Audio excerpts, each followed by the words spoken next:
Hi, this is Krishna Iyer with the Iyer Think Tank in Delray Beach. This podcast is again about the Iran war. We are on day 18 of the U.S.-Israel attack on Iran. It's going to involve two articles on Donald Trump.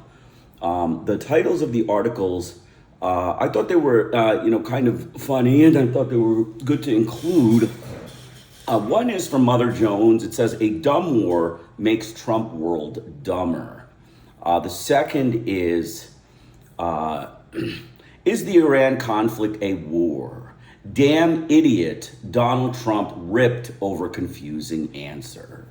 But first, we're going to just review the headlines on what's happening on the U.S.-Israeli attacks.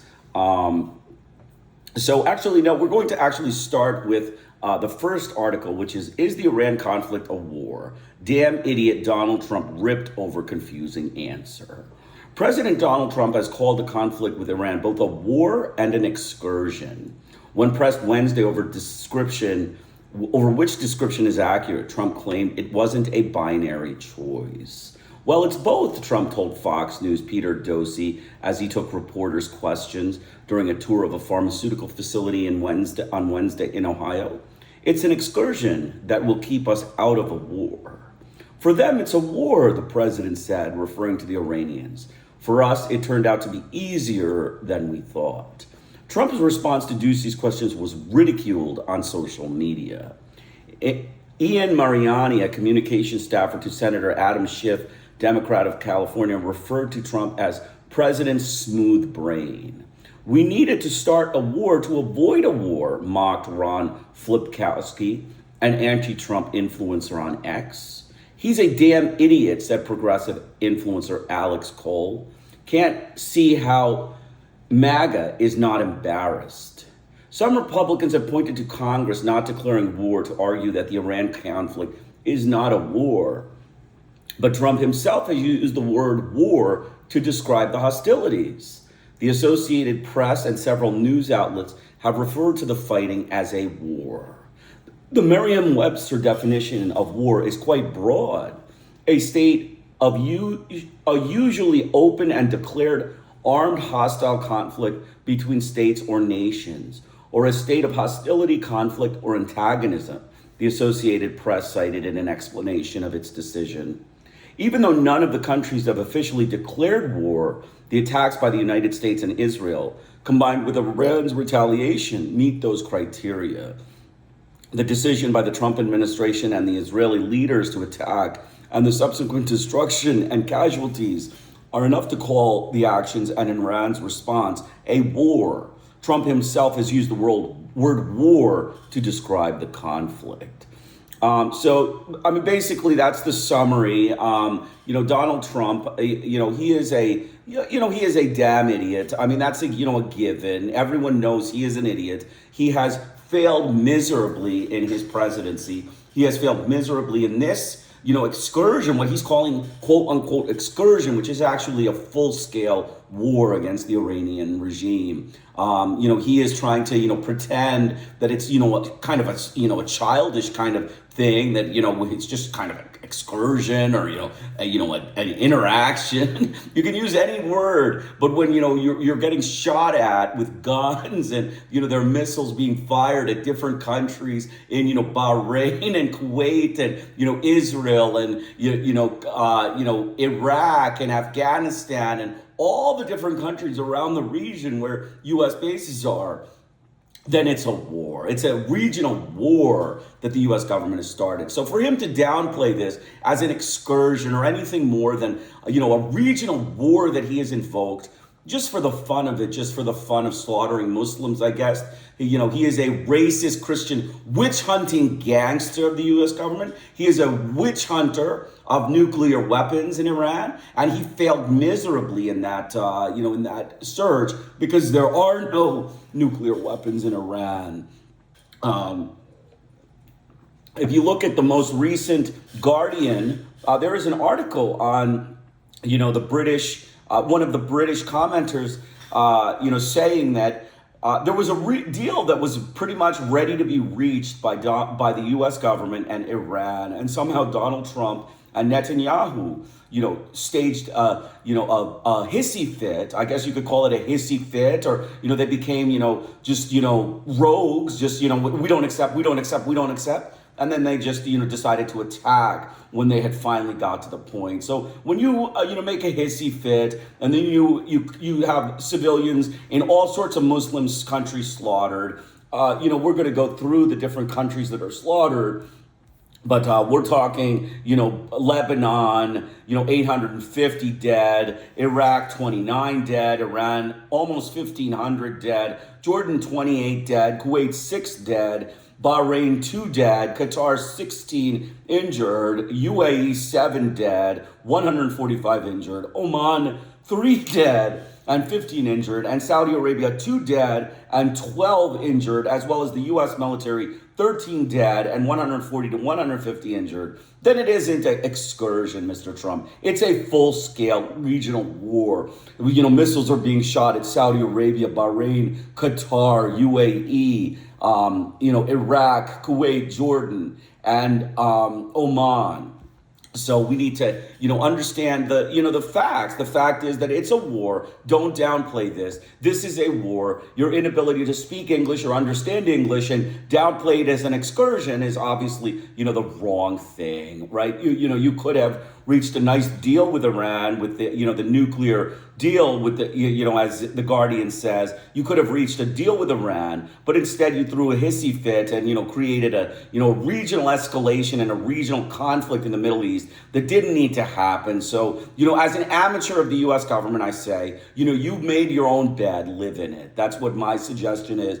Figure out a way around, making it look like the U.S. government just wants to slaughter Muslims by the, the oil prices just going up and you just killing people. I mean, that's, really what it is. This is just an anti-Muslim butcher campaign right now until you get the oil prices to go down. And don't expect your friends, don't expect any of your allies to, come to your aid, because you made this bed. You created this war of choice and crime of aggression against the Iranian government. And, for people to go out on a neck to help you is just obviously, they're not going to do it. I don't think China is going to do it. I don't think any of your allies in the NATO are going to do it. They're going to, snub you just the way they should snub you. You are murdering Muslims, in the, just what we would call just an anti-Muslim butcher campaign that's, driving the economy south and the murders north. I mean, that's basically what it is.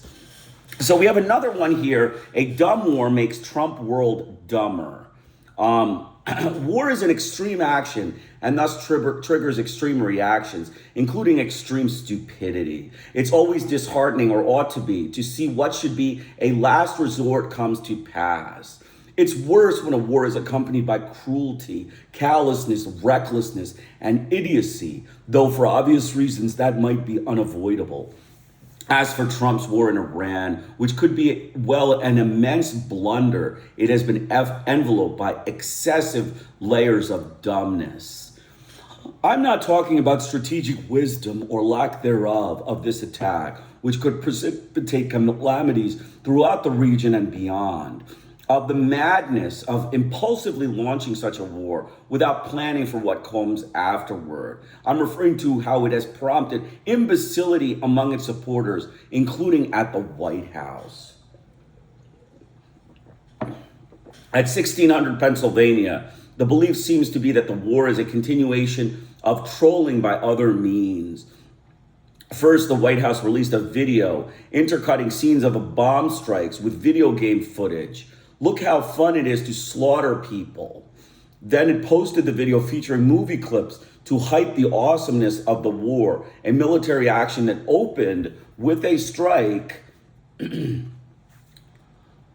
probably American in origin, on a girls' elementary school that massacred scores of students. The White House moves quickly from Iron Man to Gladiator to Braveheart to Top Gun to Better Call Saul to John Wick to Breaking Bad to other fare, including Tropic Thunder, Superman, and Transformers, and ends with the sound clip from the Mortal Kombat video games declaring flawless victory. Then a fade to the White House emblem. In the middle of all this, the Secretary of Defense, Pete Hegseth, intones FA, as in fuck around, find out.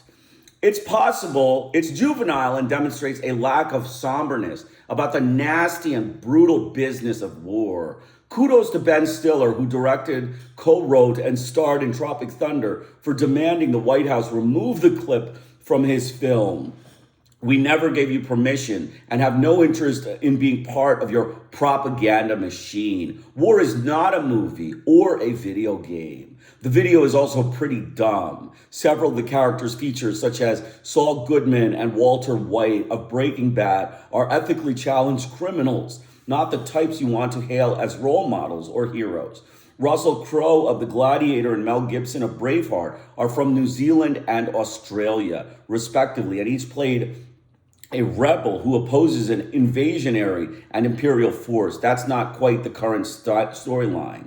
Making light of warfare that's killing hundreds, perhaps thousands, and creating potential environment and health disasters, and perhaps a humanitarian crisis, shows an utter disregard for human life and dignity. But hell, pop open a Red Bull and let's have a ball. There's no better way to convince the public the war is being run by adults who care about the sanctity of life, respect the Iranian people, and went to war only because there was absolutely no other choice.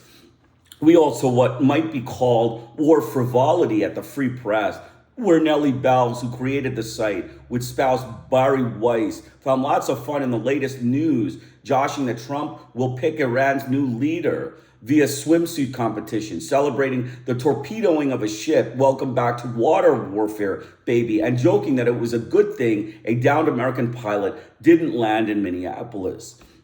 Curtis Yarvin, a self-proclaimed political theorist of the far right who denigrates democracy and celebrates monarchy, got into the act. He blamed the United States' problems with Iran on the American left, tweeting, "The Iranian Revolution was a diplomatic crime of the American left. The Islamic Republic, like its proxy Hamas, is a client power of the American left. Trump is only bombing Tehran because he can't bomb Brooklyn." There's so much inanity about those three sentences. The Islamic Revolution was a product of 26 years of repressive rule from the Shah, who was installed by the United States after Washington and London orchestrated the coup that overthrew Prime Minister Mohammad Mossadegh, a democratically elected leader who dared to nationalize the British-controlled oil industry. Moreover, the fundamentalists of Tehran have more in common with anti-woke Trumpists than they do with NPR listeners in Park Slope. Ask them about quiet people, abortion, and secular relativism. And it's swell of Yarvin to suggest that fellow Americans deserve to be bombed. Such nonsense from him is not surprising. After all, he has called for liquidating democracy, the Constitution, and the rule of law, and handing power over to a CEO-ish leader who would turn the U.S. government into a heavily armed, ultra-profitable corporation. Sounds like a nutball, right? Yes, he's pals with J.D. Vance and Peter Thiel, so be afraid. The outright ignorance. We have Representative Rick Crawford on Fox News. He proclaimed, "We have been at war with Iran since 1947. Nope, as noted above, from 1953 to 1979, Washington was pals with the Shah, helping him run his authoritarian regime. And here's the kicker. Crawford is the chair of the House Intelligence Committee. Ponder that. Senator Lindsey Graham of South Carolina probably knows the United States has not been at war with Iran for 79 years, but he sure doesn't know how to talk of to a skeptical public about Trump's war. One recent poll found that only 36% of Americans approve Trump's actions in Iran, and the majority believes Iran poses a minor threat or no threat to the United States. Yet with public sentiment titled against the war, Graham believes it's fine to turn up the warmongering dial to 11. On Fox News, of course, he bellowed, "We're going to blow the hell out of these people." Performances like that are sure to settle the nerves of worried Americans. Even Republican pundit Meghan McCain saw how counterproductive such rhetoric can be for the fans of this war. She tweeted, "I've known Lindsey Graham since I was a child. I'm imploring anyone who will listen to the Trump administration to stop sending out this man as a surrogate. He is scaring people and doing damage to whatever message you're trying to sell to the American public about the Iran war." Daniel Piper, a longtime Islamophobic foreign policy analyst, analyst, expressed his disappointment and surprise that the Iranian people last week did not mount a revolution against the regime. The populace now appears cowed into near silence. When bombs are raining down, many people might prefer to seek shelter and protect their families rather than hit the streets in protest. Also, given Trump's erratic signals, first he suggested the U.S. supported an uprising. Then his team drew back from that. Iranians opposed to the regime might be a tad reluctant to move on the government, while the 200,000-member Islamic Revolutionary Guard Corps is still intact. Perhaps they can apologize to Pipes for letting him down. The biggest dunderhead move, though, was Trump's. As the war raged, with reports of new American casualties and U.S. embassies in the region being ordered to evacuate, Trump this weekend showed the nation and the world that he was on top of things by golfing. Nothing says you're serious about protecting the troops and ending a war as soon as possible as zipping about in a golf court at Trump's National Doral in Miami and then signing autographs in the clubhouse. You might think that a demagogue keen on imagery and PR stunts would realize the value in creating the impression that he's a committed and engaged commander-in-chief during wartime, even if he was only faking that by spending the day in the Situation Room with the military brass or in the Oval Office on the phone talking to world leaders about the various crises being triggered by his war. Instead, he's devoting hours to swinging a stick at a tiny ball.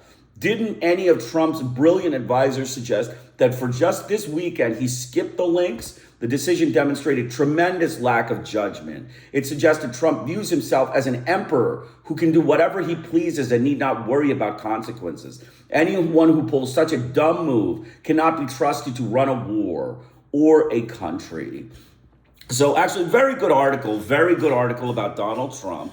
His dumb war, a dumb war that Donald Trump started makes Trump world dumber. The insensitivity, the racism, the anti-Muslim, caricatures that the U.S. government and its, corporate media are promoting in this war or have promoted previously are obviously the subject of this, person's ire. And, it shows that the war is a dumb move. It was a dumb move by Donald Trump to begin this war. It is a dumber move to lie to the American public and say that it's an excursion and that it's not really it's not moving. We're winning. I mean, he's saying that we're winning, but then there are casualties. In 16 different countries there are casualties, and so you can suggest that Donald Trump is out of touch with what's actually happening.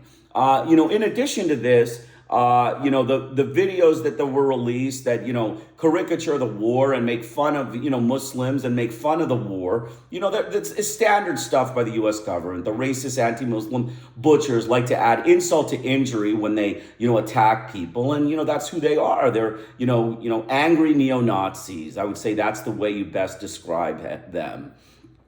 And then finally, it's juvenile and nasty and brutal business of a war is not being, accepted by the administration. It's not being thought of by the administration. He's just basically, just hands off. He's hands off. We're doing great. Everything's going perfect. Then why are oil prices up? Why are so many people in the world angry about this? Why is the American people not, happy with your decision? Why are you having so much opposition from your own allies about this war? Why was it a crime of aggression that was labeled by legal scholars? Why are you committing crimes against humanity, against the Iranian people by bombing a school? All of these things have to come up. Donald Trump has done, a very poor job in this war. He has done, just a really bad job in managing this thing. And he's a big boy. He needs to get out of this, negativity and figure out a way. And obviously, the writer here is saying that he's not even attempting to. He's playing golf and he's doing other things as if he's some big general that doesn't need to attend to his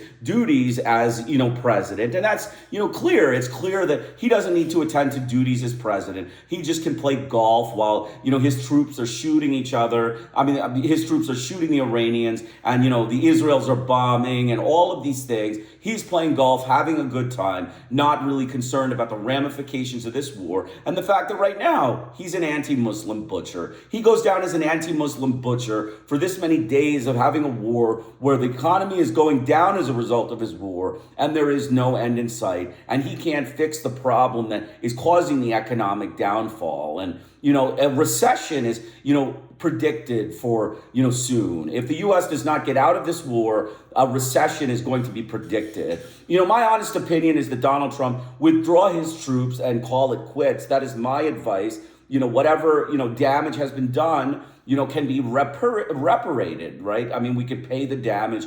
He did this. He should withdraw and pay Iran for the damage he's done. Reparations are in order here. Withdrawal, ceasefire, and reparations are in order here. And I think the U.S. government, if they did that, they would at least come to the, world stage by, acting the generosos that they should be when they, cause, mass suffering and mass casualties of people based on, racist neo-Nazi witch hunts that, are not true. The same way they did it in Iraq, they did it in Iran. And, in many ways, this war is even worse than Iraq. This war is even worse than the Iraq war in terms of, the truth of the, invasion and the fact that, there was absolutely no communication with Congress about the war. In this one, Donald Trump was, the big man running the show. And he just took the American military to war, and he didn't tell anyone. And now the war is raging, and, casualties are building up.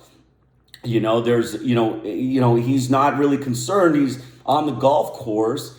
He's not in the Situation Room in the Oval Office. He's not really concerned about what his military advisors are saying. And he thinks that, he doesn't need to skip his golf tournament. So that's basically it. Trump, dumb war makes Trump world dumber. Okay, so the third thing we're going to talk about is updates. What's happening in day 18 of the U.S.-Israel attacks? The United States-Israel war on Iran continues to intensify as attacks on multiple cities kill civilians, including a newborn baby and his 2-year-old sister in Arak City. The conflict has spread as Iran has retaliated against U.S. assets in neighboring countries, while Israel has carried out bombing in southern Lebanon against the Iran-backed Hezbollah armed group. The war has pushed up oil prices sharply higher, disrupted shipping through the Strait of Hormuz, and displaced millions of civilians across the region. An Amnesty International investigation found that the U.S. is responsible for the attack that killed at least 170 people, including more than 160 girls at a primary school in Manab, Iran. Here's what we know. In Iran, attacks on Iranian cities. A series of large explosions were reported in northern Tehran near the Sabad Palace complex, following earlier attacks on central Tehran, Karaj, Sharar, and Shiraz. A 3-year-old infant and his 2-year-old sister were among those killed in a U.S.-Israel attack that hit their own home in the city of Arak, according to Iran's Revolutionary Guard Corps. The children and mother and grandmother were also killed in the attack. Iran's English language news channel Press TV cited the IRGC as saying, so that is a crime against humanity, the murder of civilians on a U.S.-Israeli strikes. That should be investigated as a crime against humanity, and we need to find out who did that criminal act, against the family, the infant and his 2-year-old sister, as well as a family of a mother and a grandmother who were killed in the attack. Four individuals, including 2 children, were killed in the attack, and we need to know who did that. Iran retaliation and stance. Iranian President Masoud Pezeshkian has defended Tehran's right to self-defense, saying Iran did not start the war and will not surrender to bullies. Iranian primary school, an Amnesty International investigation, confirmed the U.S. attack on an Iranian primary school killed at least 170 people, most of whom were schoolgirls. rising casualties. At least 1,444 people have been killed and 18,551 injured by U.S.-Israeli attacks on Iran since February 28th. And you can see there, there's a map. I'm gonna put the articles, all of the articles that I, discussed today. I'm gonna put them in the Zoom link, not in the Zoom link, but the description section so that you can see. We went through Lebanon, 850 dead, 2,105 injured. Israel, 15 killed, 3369 injured. Iraq, 29 killed, dozens injured. Iran, 1,444 killed, 18,551 injured. Jordan, 28 injured. Kuwait, 6 killed, dozens injured. Bahrain, 2 killed, dozens injured. Qatar, 16 injured. UAE, 7 killed, 145 injured. Oman, 3 killed, 15 injured. Saudi Arabia, 2 killed, 12 injured. And U.S. military, 13 killed, 140 to 50 injured. UAE oil field. The government of UAE's Fujairah says a fire broke out at an oil industry zone after being attacked by drones. Falling debris from the missile intercepted by air defense had killed a person in the Bani Yas area of Abu Dhabi, the Emirates media office says. The victim was a Pakistani national, the office said in a post on X. UAE airspace closure. The UAE also announced a temporary closure of its airspace as its defense forces responded to incoming missiles and drones. Qatar's Ministry of Defense says a missile was intercepted and civilian defense workers were later reported to be dealing with a limited fire in an industrial zone caused by falling missile debris. Earlier, the country's defense ministry reported successfully intercepting and destroying 13 out of 14 ballistic missiles launched from Iran. Kuwait, a spokesman for the Kuwait's National Guard, says a drone was taken down in line with ongoing efforts to enhance security and protect vital sites. Earlier, the country's Ministry of Interior arrested 14 Kuwaitis and 2 Lebanese nationals affiliated with Hezbollah who were allegedly planning a sabotage plot within the Gulf nation. Bahrain, the country announced it has neutralized 129 missiles and 221 drones since the war began more than 2 weeks ago. Saudi Arabia, a Saudi Ministry of Defense spokesperson, says 12 drones were intercepted in the region of the kingdom. In Israel, Netanyahu sends no-ruz wishes. Israel Prime Minister Benjamin Netanyahu said wishes to Iranians for the coming Nowruz holidays, marking the Persian New Year. Hezbollah targets Israeli city. Hezbollah has launched an attack on Monday against the northern Israeli city of Nahariya, where Israeli first responders reported a man was wounded. Shrapnel falls on Jerusalem holy sites. Israeli police said they found missile and interceptor fragments at holy sites in Jerusalem's Old City, including areas near the Al-Aqsa Mosque and Church of the Holy Sepulchre. Israeli Defense Minister Israel Katz on Monday said displaced Lebanese will not be allowed to return home until north of Israel is safe. More than 1 million Lebanese have been displaced since Israel launched attacks on the country. His comments came after the Israeli military announced a limited ground operation in Lebanon. In the U.S., Trump wants Hormuz enthusiasm. U.S. President Donald Trump stepped up pressure on the United Kingdom and France in particular to help secure shipping in the Strait of Hormuz, which Iran has shut down, sending global prices soaring. European leaders reject Trump's demands. Germany said it has no intention of joining the U.S.-Israeli war, and the European Union foreign policy chief noted that the European nations have no appetite to send troops. Trump calls Iran a paper tiger. This is a paper tiger we're dealing with, he said. Iran has closed access to the Strait of Hormuz to our enemies. Vance backs Trump. Vice President Vance said he supported Trump's action despite his reluctance towards previous U.S. military interventions. We have the smartest president, whereas in the past we've had dumb presidents, and I trust President Trump to get the job done, to do a good job for the American people. Trip to China. Trump announced that he has asked to delay his upcoming trip to China by a month. This trip was originally scheduled for the end of March, but Trump explained that he needs to remain in the U.S. while the conflict is ongoing, telling reporters, we've got a war going on. In Lebanon, Hezbollah attacks Israel. In Lebanon, Hezbollah said it attacked Israeli troops and vehicles in at least 3 Lebanese border towns after the Israeli army announced it had begun limited ground operations in Lebanon. Residents in the Lebanese village of Arab al-Jal in southern Lebanon have been ordered by Israel's military to flee in advance of imminent attack. 1 million displaced in Lebanon. Lebanese authorities said more than 1 million people had registered as displaced since Israel launched the attack on Hezbollah. Israel's Lebanon ground offensive an error. German Chancellor Friedrich Merz warned that the Israeli ground offensive in Lebanon was an error, which would further exacerbate the already highly tense humanitarian situation in the country. So Merz is, commenting on the Israel ground offensive in Lebanon. An air attack in Iraq, house of Baghdad's Jadriya district, killed 4 people and left several wounded, a security source told Al Jazeera. Baghdad hotel attack. A drone sparked a fire on Monday at a luxury hotel frequented by foreign diplomats in Baghdad's fortified green zone shortly before air defenses foiled a rocket attack at a U.S. embassy. Iraq's Kataib Hezbollah commander killed. Iraq's powerful armed group Kataib Hezbollah said its senior security commander, Abu Ali al-Askari, has been killed without providing details on the circumstances of his death. Iraqi government response.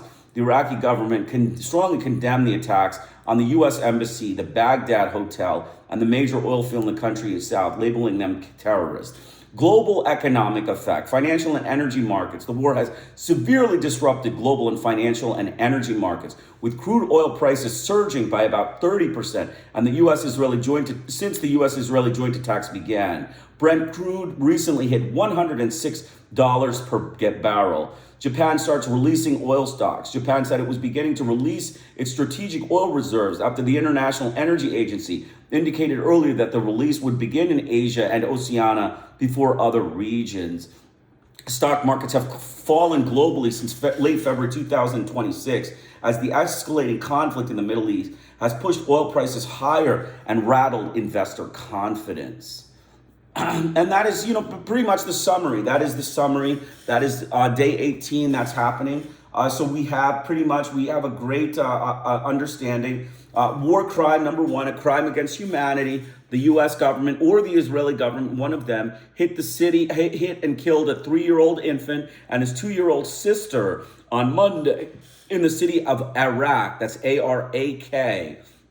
And her mother and grandmother were also killed. So 4 people were killed, and probably the father was left without children and without his wife and, maybe mother. I mean, it's possible that his mother. So one, single, Muslim man is left without, all of his family because of the U.S. or the Israeli government. So this needs to be investigated as a war crime and needs to be brought to justice. Whoever did this needs to be, part of the dossier of the International Criminal Court against Donald Trump. A dossier needs to be put against Donald Trump for this war of aggression against Iran. The crimes against humanity are starting to, add up. They're starting to, build up. And, on yesterday's Al Jazeera, news, there was actually another attack. Basically there was another attack in which, yesterday's Al Jazeera article, there was another attack which basically, resulted in another crime against humanity. And I will just reference that and put that article since I did not have a chance to discuss that. But so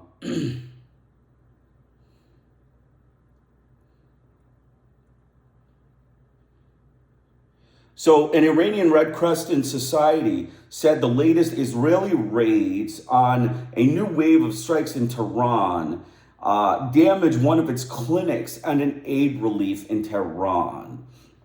So, the clinics and the aid relief post were damaged.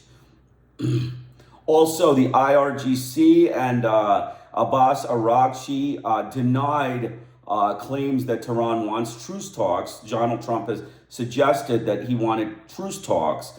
And there were 1,444 people who were killed in Iran, as we discussed today. So that's pretty much it. Those were the headlines yesterday. There weren't too many, which is good, and I had, forgotten to read them. But so, we can see that the crimes against humanity building up, the crimes of aggression, Donald Trump's, dumb war. We went through 3 articles, 3, good articles. One of them was, the dumb war. Let me just, pull the actual articles here. because they are, quite important to know. And so we have, is the Iran conflict a war or excursion? Donald Trump ripped over confusing answer. No, is the Iran conflict a war? Damn idiot, Donald Trump ripped over confusing answer. That's the actual title of the article. There's one that's, been, changed. But damn idiot, Donald Trump ripped over a confusing answer. Next is Mother Jones. A dumb war makes Trump world dumber. And then we alluded to what I will discuss tomorrow is the UK security advisor saying that the US government had a deal in the making with the Iranian government prior to the nuclear, right after the nuclear talks. Donald Trump and Benjamin Netanyahu decided to, scrap that and throw a hissy fit and go to war with Iran as, as reckless, gangsters, reckless Christian gangsters of the U.S. government. And that's, pretty much how they go down. And then we talked about the war crimes, the crimes against humanity that were committed overnight, in which multiple people were killed by U.S. or Israeli strikes that hit a city of Iraq and killed, a 3-year-old infant, 3-day-old infant, and his 2-year-old sister, as well as the child and grandmother, and probably, I don't know for sure, but probably left the father, unharmed, and so left without a family, basically, genocide against the family with one surviving spouse. So I hope you enjoyed that. I will put the articles in the discussion section. I also hope that you will tell me what you feel, what you think, any comments that you have. I'm pretty straightforward and pretty, blunt about what I say. I don't hold back. So I hope you can tell me whatever comments you have. Krishna Iyer with the Iyer Think Tank in Delray Beach. Have a great day.